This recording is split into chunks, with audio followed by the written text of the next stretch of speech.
So we are going to talk about the order to cash, which is the one of the critical flows that finance is like because like order to cash is the flow that brings in the cash into the organization or a company or an entity.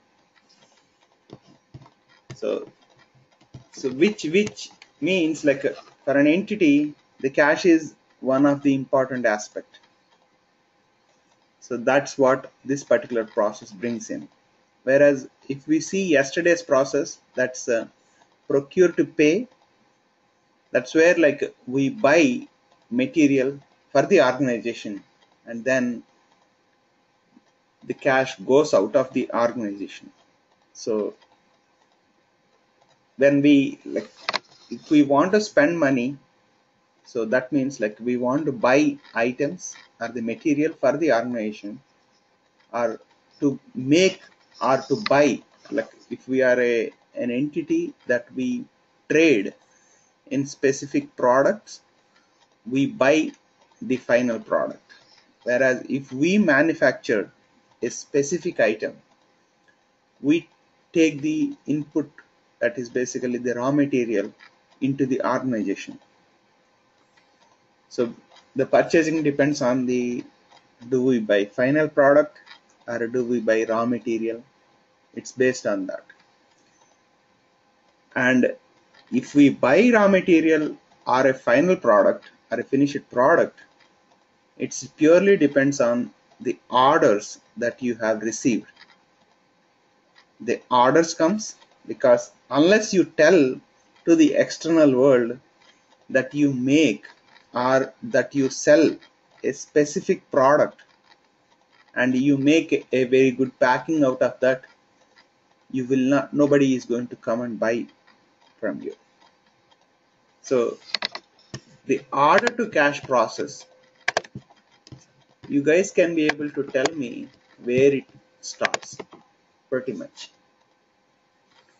to receive an order, there must be some catalyst before that. So okay, once we received the order, yes, we know the process, but to receive that order, there must be something. Anybody?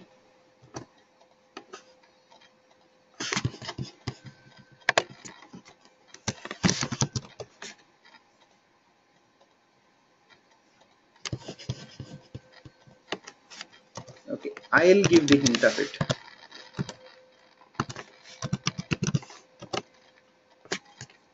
Marketing. In other words, like you can call it as promotion.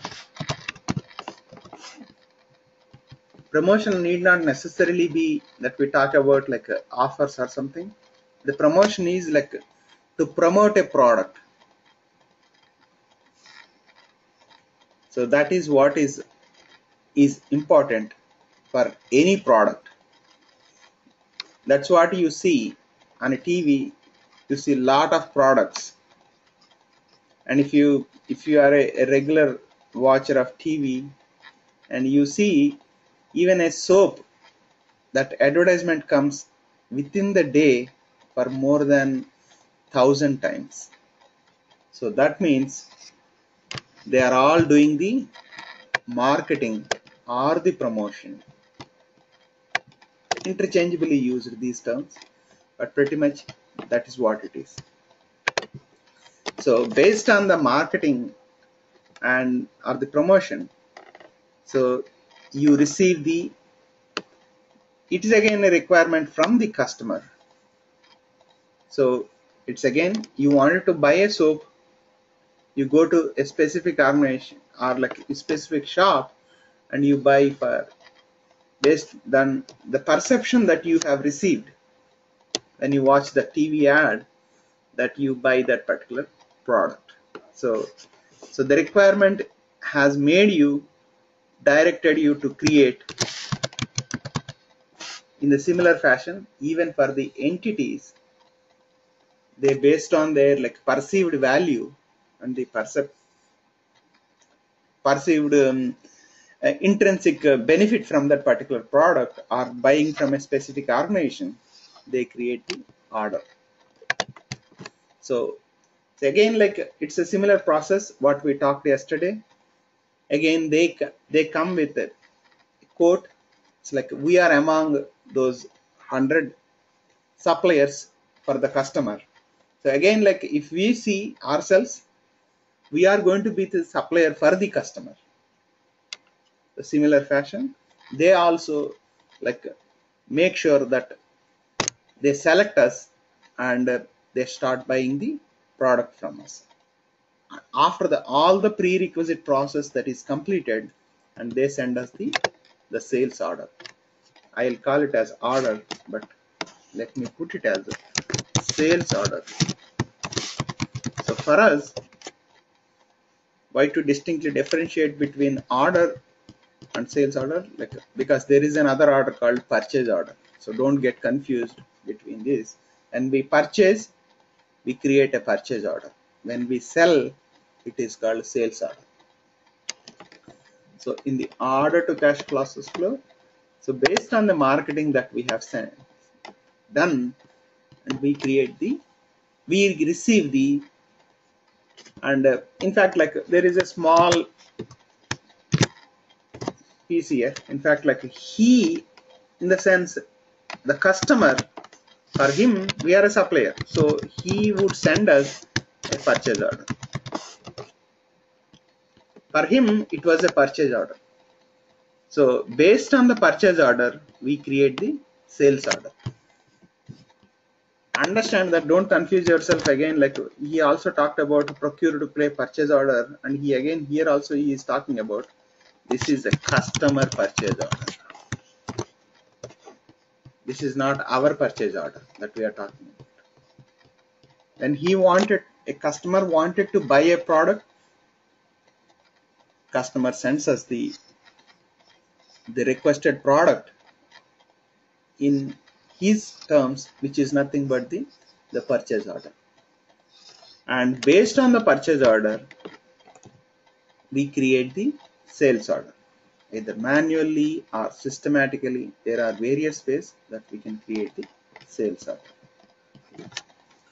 Once we create the sales order, so we just need to check what is the basic requirement from the customer, what are the products that he is expecting us to provide, and what is the duration that he is expecting us scheduling.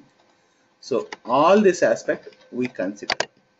The next step is called fulfillment.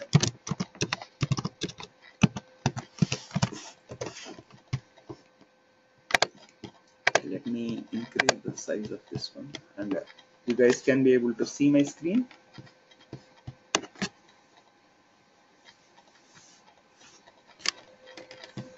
Okay, so the process is called fulfillment. The fulfillment happens so that here what the internal process steps that happens is scheduling. Based on the scheduling, you also do the picking. Once you receive the picking, once you do the product picking, you create the scheduling, reservation, and picking.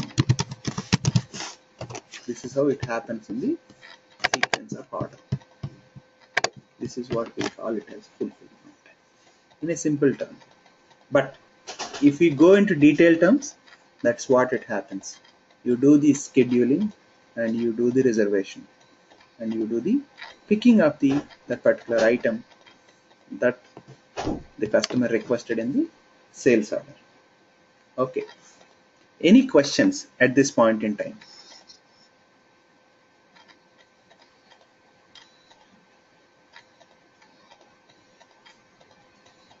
Understood, not understood then?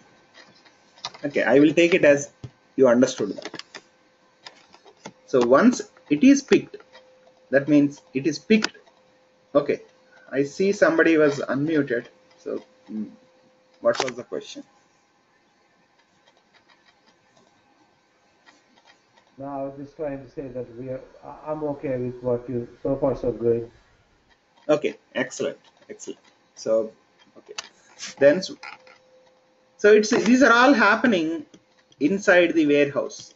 So fulfillment happens because like when I talk or like try to extend this to map to the department wise, this happens in marketing department,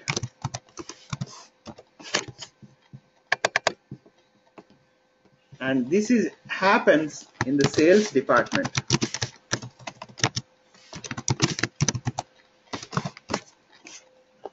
And because like a purchase order is received by the sales department, or sometimes we can call it as customer service.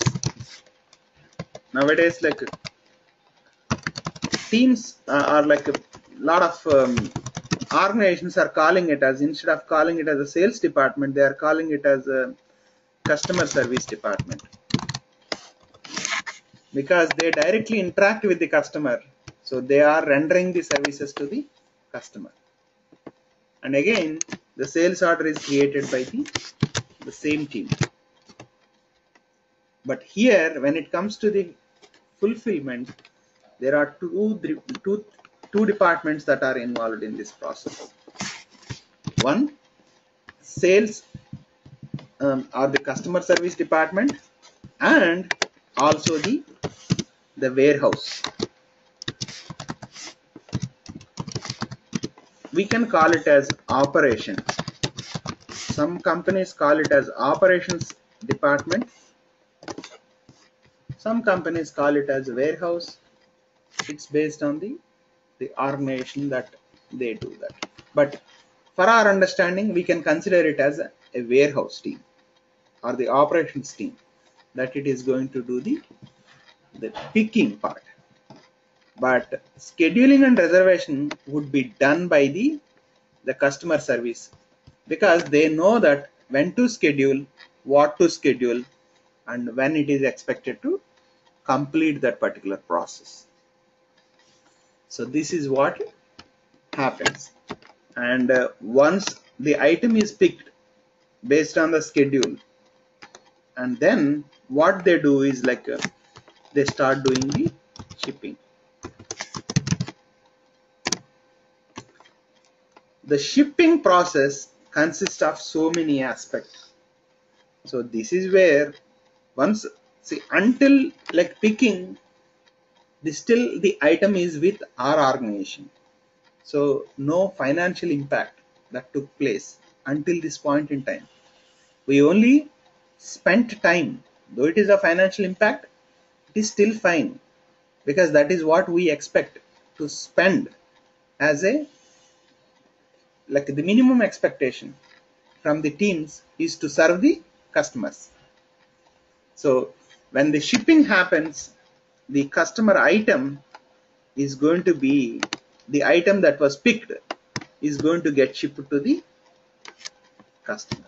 So the shipped to the customer location.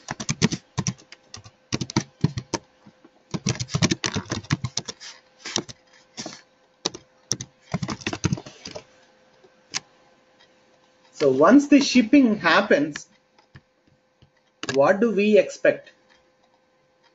The minimum expectation, whatever is the cost that we have spent on the item, plus all the expenses that are related, we should be able to recover that. So that's what we expect. To recover that, we have to send customer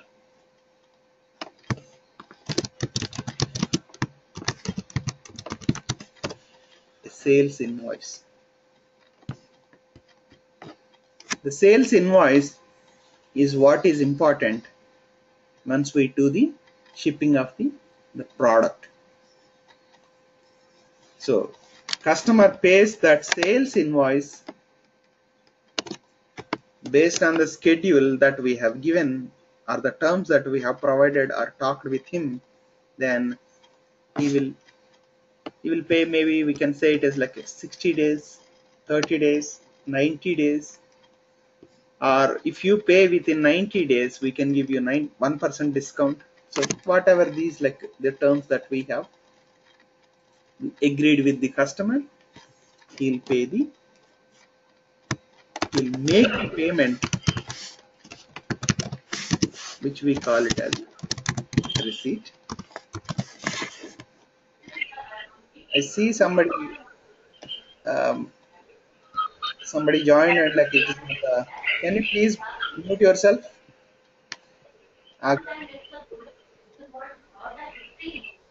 Okay. Now just to make sure that like since we are recording, it's very useful session, so you can be able to play this session when you get some time. So that's the reason I am asking everybody to go on mute unless there is like a real purpose that we need to discuss, talk face, like talk to each other.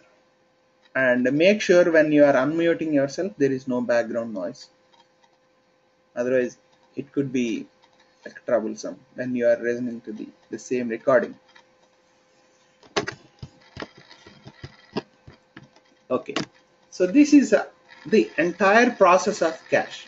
Once you received the cash, and based on the cash bank statement, you also do the reconciliation with the bank statement. So this is the entire process of order to cash. Okay, let us see the diagram, how that particular how that is represents. So we talked about the customer, we talked about the sales department, we talked about the inventory, and we talked about the warehouse. Actually, not to separate inventory and warehouse, they are like one single department. It's only just like when we talk about, like I just wanted to separate it. So the customer sends, he talks to the sales department and he sends a sales order. What sales department does is based on the conversation with the customer, and they receive the purchase order and they create the sales order. When they create the sales order, they know the schedule, they know the items that need to be reserved. So this particular department will do the scheduling and reservation. The same is sent to the operations or the inventory department or the warehouse team. That particular team goes to physical warehouse. In the physical warehouse, they do the picking. So that picking, when they pick that picking is what it puts into the staging area. Staging area is nothing but to say that like even if you do that at your home, suppose you wanted to go out, you wanted to take something from the home to outside, you try to set yourself not to forget that item. So yourself, you try to put it somewhere else, so that when you are like going out, you can easily pick that.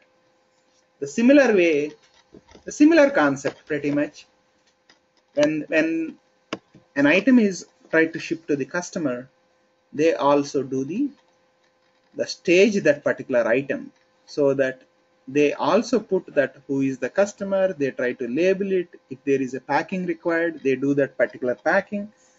So these are all still within the warehouse. I just wanted to show as a separate area, I just put this box as staging within the warehouse. So it's a separate area where all the outgoing items are picked or selected and put it into this particular area. So that's what it is like. This is where like happens pretty much all the required like packing, or like if they have to do something with respect to labeling and they wanted to put something, and there's like sometimes you get like along with your package you also get some instructions. So all these, like they try to put in a specific order, and so they put that in this particular staging area. And they know that like there is a truck that is waiting, then they move this item to the shipping area where somebody is going to pick that item and put it into the truck that goes to the specific locations or to the required dispatch area. So that's how the items get shipped to the customer. Okay, so then, okay, let me go to the flows that we talked about again. So how the generic flow that happens is a customer order is documented, and then order is fulfilled or service is scheduled. In case of service, if suppose you wanted to do a service, if your organization is a service organization, when you talk to the customer, customer expects you to be available on a specific day, specific time. That is what is nothing but the scheduling that we are talking about. So that to fulfill that order, that is what is scheduling that it takes place. And the order is shipped to the customer. In case of service, it is going to get performed. Once that is done, an invoice is created and sent to the customer. And customer sends the payment. Assume he did not send the payment. Then it goes to the collection process.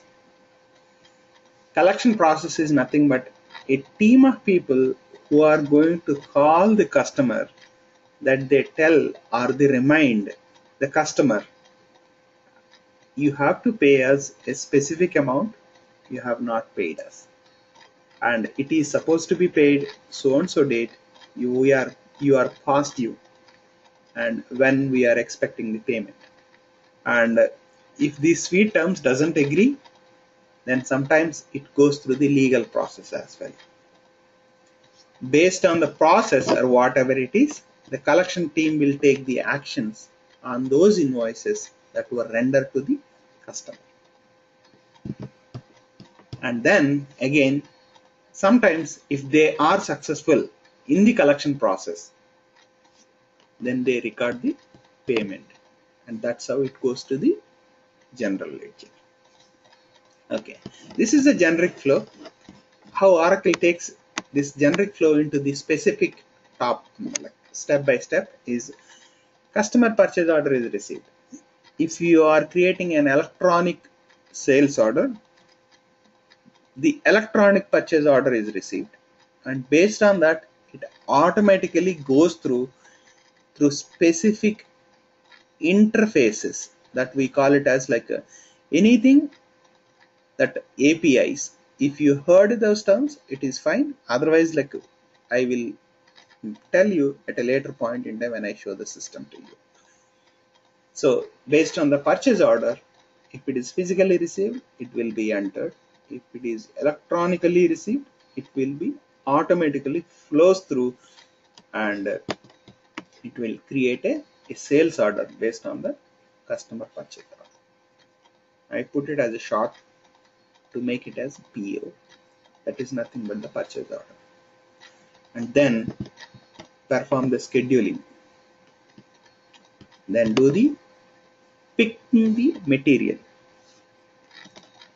Then there is a process in order management that is nothing but the ship confirm the material. And then an automatic process or a scheduled job will interface the lines to the receivables, and customer invoice is created and record the cash based on the receipt. This is how Oracle specific flows do take place. So in this process, what are the modules that are involved here? Order management. So I told you, like Pretty much all these steps are done within order management. But when it comes to the ship confirm the material, the impacted or the underlying module is nothing but the inventory. Assume if there is no availability of the item, you cannot perform the picking and you cannot do the shipping. So the dependent module is nothing but the inventory management. The inventory management makes sure that the item is available for the period that you selected. And I have mentioned cost management. We'll talk and see that what does that particular cost management does. And then the receivables. Once the ship confirm is done, so the interface lines or the creation of the invoice or creation of the cash receipt that takes place in receivables. And I also have not mentioned it here, reconciliation of cash. So that also takes place inside the cash management. And all these accounting entries go into general ledger. You talked about so many flows, and you are like pretty much you are talking about very high level. We are not understanding some of these steps and how to connect these dots. That might be your questions. And I just gave you a thought to your brain. Now you can ask a lot of questions. The next step, we will introduce you to the basic concepts of implementation or the financial project. But at this time, I will take questions from you guys.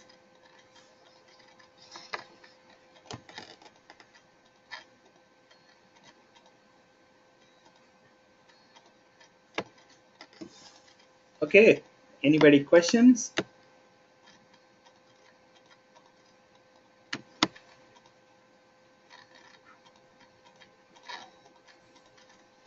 I am expecting a lot of questions at this stage because like you might be very confused at this stage. We are talking about flows and we are supposed to start with the GL, but nowhere mention about the GL. What's happening, right? I would say you understood already, or like you need to know. You can ask that question whatever you wanted to.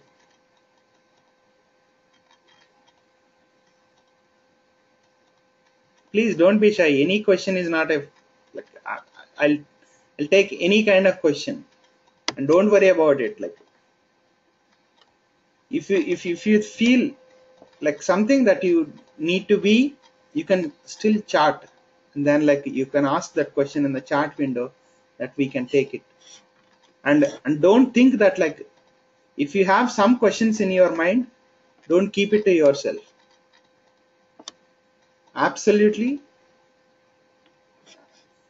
try to ask that question in the chat window or speak up using unmuting your mic. Okay, so that tells me that you guys are already understood something. Okay, let's go to the concept here of the implementation project.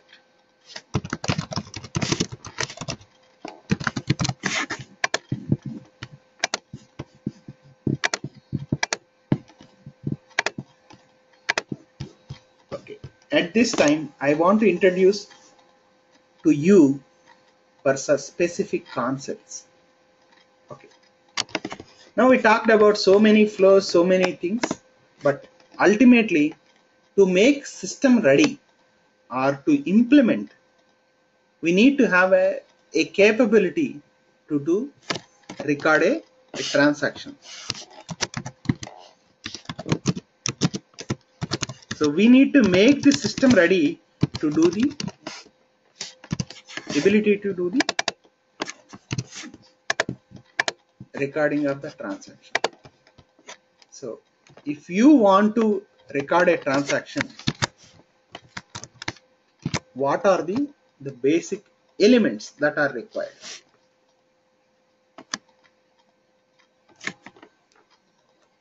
I'll ask one question here, and you can start. You might I expect you guys to respond to that at least. So I say, like, why I have to record the transaction?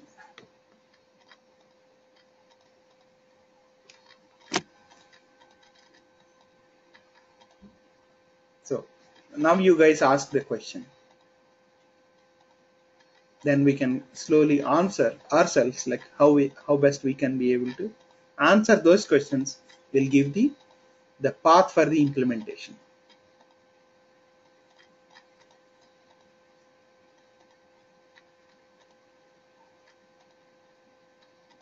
Nobody? Okay. Okay, let me ask myself all the questions. Then, so when, and then there is excuse me, just a minute.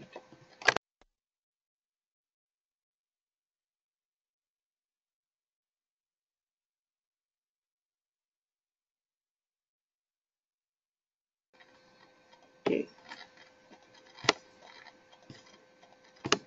Okay, then okay, we are asking, why do we need to do the recording of the transaction, and when do we need to record the transaction, and for whom do we need to do the recording of that particular transaction? So to why means, why are we recording that particular transaction? Because it has a financial impact. If there is no financial impact, we are not going to record any transaction. That is what is the finance is all about. So if there could be some other systems like SCRM or any other systems that might be recording, though there is no financial impact, but when it comes to the Oracle financials,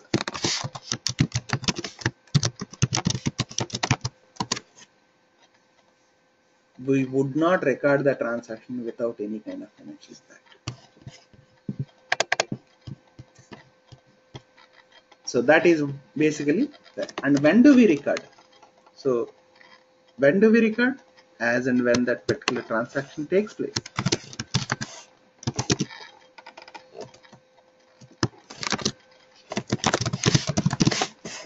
Okay. At the time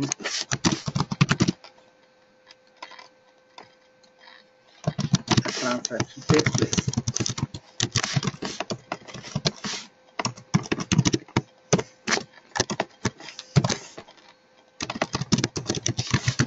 Okay.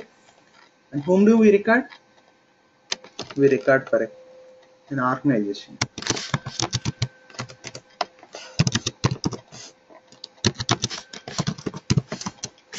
So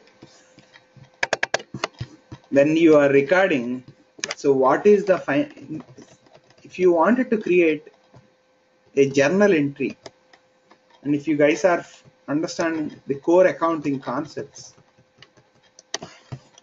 I will try to put those concepts here. So when there is a financial impact, how do you measure the financial impact? So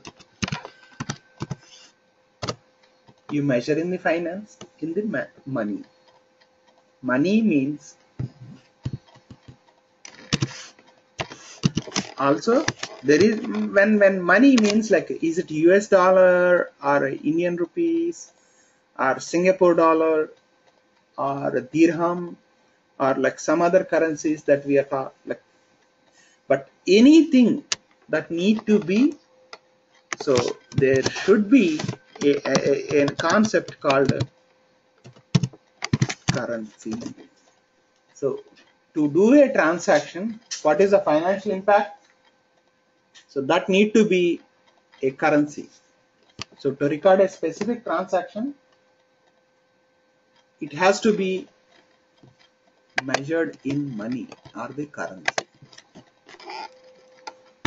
That has to have, when we asked when it is, so that the time when it took place, that particular transaction, to record that, we need to understand the date and when that particular, and also, so what is the financial impact? So how do we know that? So is it a loss, or is it an expense, or is it a like somebody wanted to invest in that one company? So is it a capital that we received? How do we know that? All this, to understand that, we need to have a concept called account. Okay, very good. So we have currency, and we have date, and we have account. If we translate these into Oracle implementation project terminology, we need to have currency. Currency is called currency. So to capture the date, we need to have a calendar. To create accounts, like it is not necessarily that only one account or two accounts are available. A chart of accounts, that means a lot of accounts that are available. So these are the Oracle translated terms.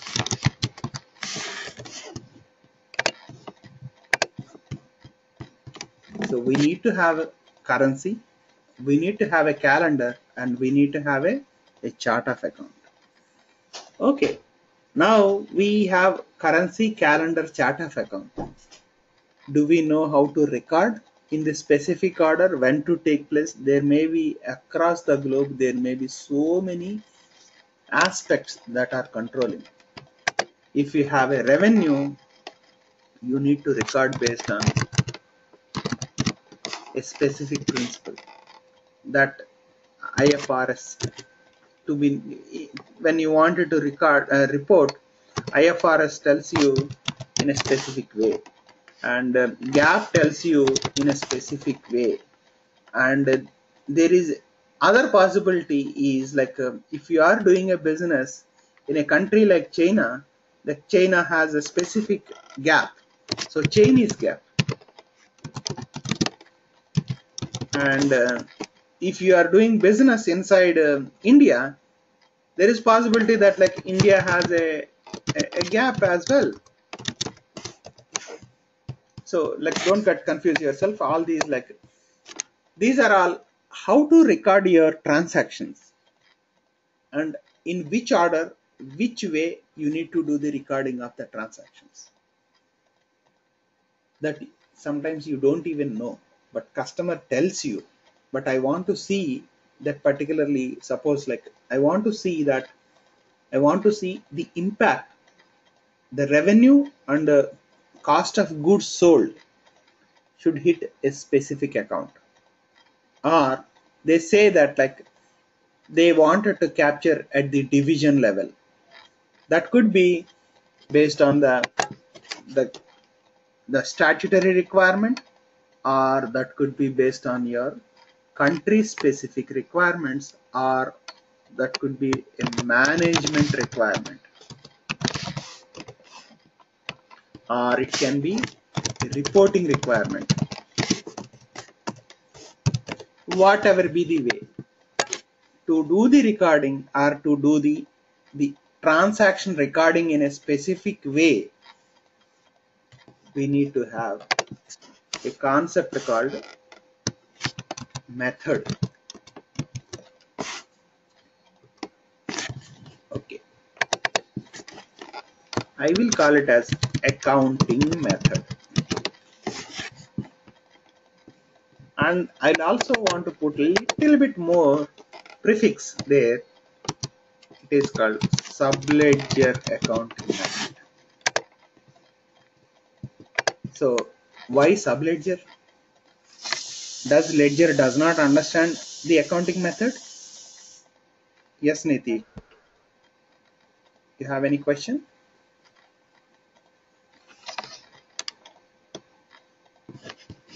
You can ask me a question if you wanted to know something. So I will call it as accounting method. So you have, when you wanted to do a transaction, so Rama gave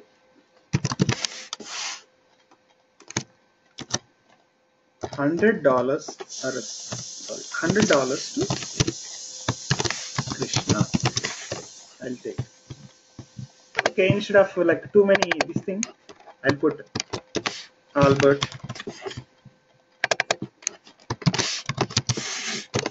Albert gave $100 to Chris, because like it's not possible that Krishna gave $100 to Rama or Rama gives. It is quite possible that Albert can give $100 to Krishna. So we talked about, based on these terminologies, like say, first thing, when did he do that? So on 26/11/2016, it is not yet. Okay, I'll put it a date as 16, because we always record the finance transactions in a historical way. So on 16th, the Albert gave Krishna $100. So this is what we are recording inside the books of, so we call it as Albert's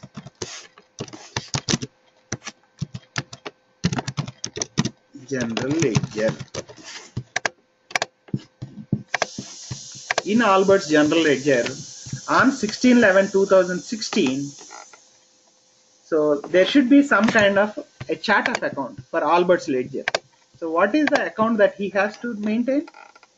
He has to maintain Chris, because if he expects that money back from Chris, he has to create Chris account in his books.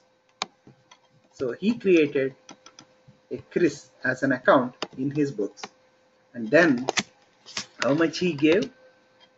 He gave $100.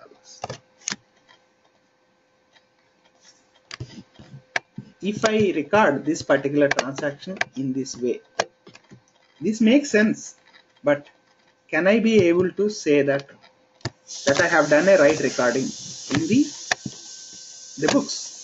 Or can I go back after like a year or 2 years and say that like my recording of this particular transaction is very beautiful, and does I make any sense? I might not, because I haven't, it is a one single line. I don't understand what is happening here.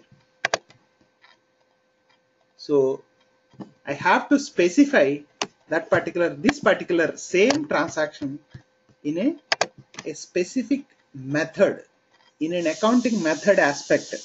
So how do I need to record that? That recording of that particular transaction. So what happens is, this dictates, that accounting method dictates what should be my way to record that particular transaction. That's how it dictates. So in this case, the Chris is I have given money to him. Assume that like I am the Albert. So I am like, assume that I own this whole entire ledger. So in that case, I write myself Chris in my books as a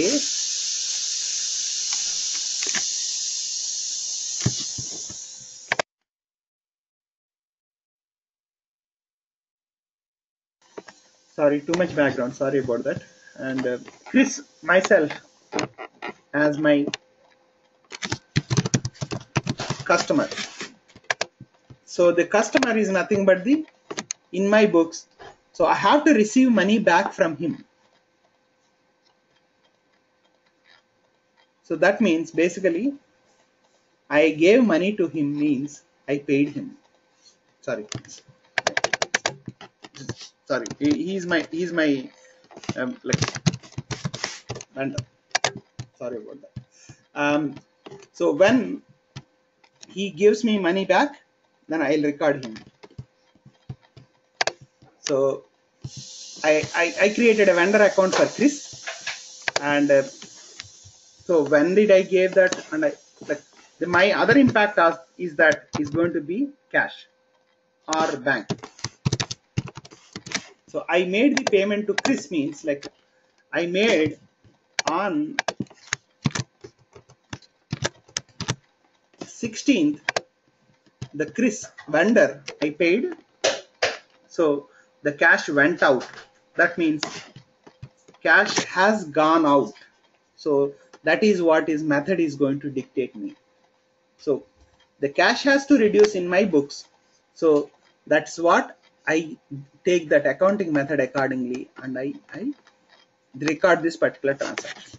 That is what it is going to dictate this particular accounting method. So these are the pillars for the Oracle General Ledger construction. They are called 4 C's for creating ledger.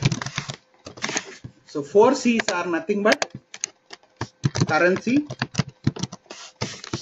calendar, chart of account,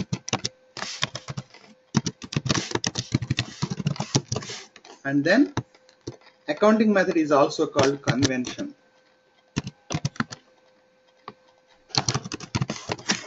So those are the 4 C's that we. So how we construct these during the process of implementation? We will talk all these 4 C's in a detailed manner. What's the last one? Is it sorry, Murthy? What's the last one? Convention? Yes, it's going to be convention. Okay. Nothing but the accounting method. Yes. Okay. And the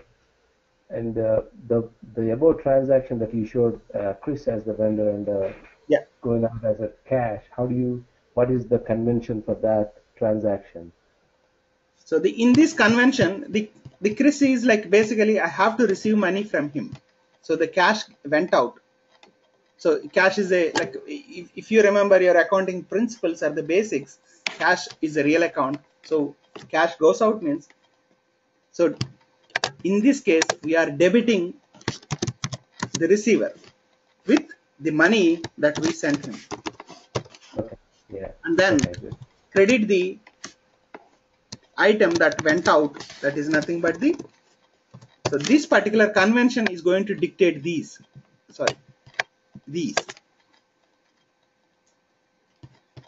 In fact, like see, this was even happening in the past. Like the convention is much more beyond that. Actually, I wanted to, but to be precise, convention dictates these. Okay. But previously, it was not possible to regulate even in 11i in the previous releases of Oracle Financials.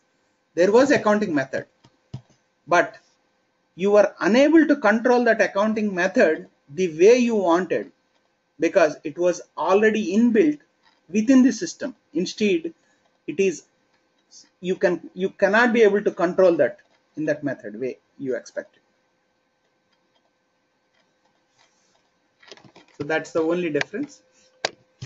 So in the next session, what I'm going to do is I'm going to show all these concepts of 4 C's and how do we create the general ledger in the system and how do we start the implementation project.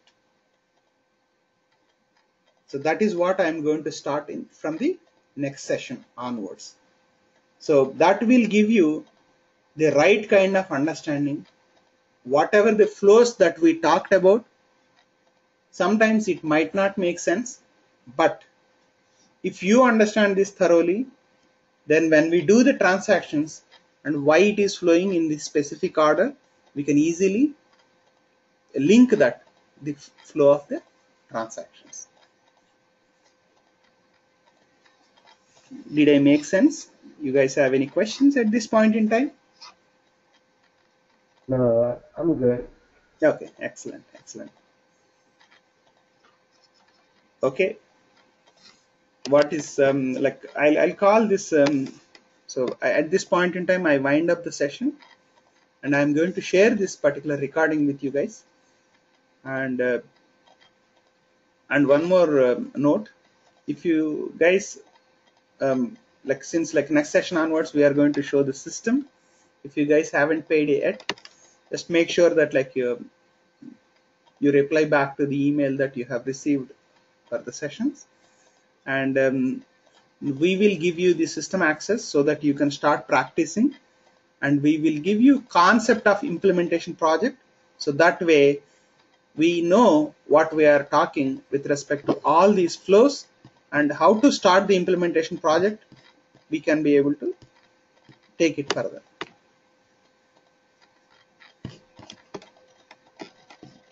Okay, Annapurna was asking a question, could you send yesterday's recording? Yes, we will share that with you, Annapurna.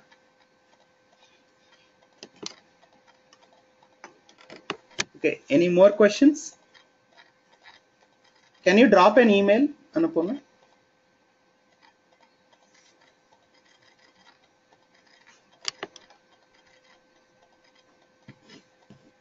Okay, so at this point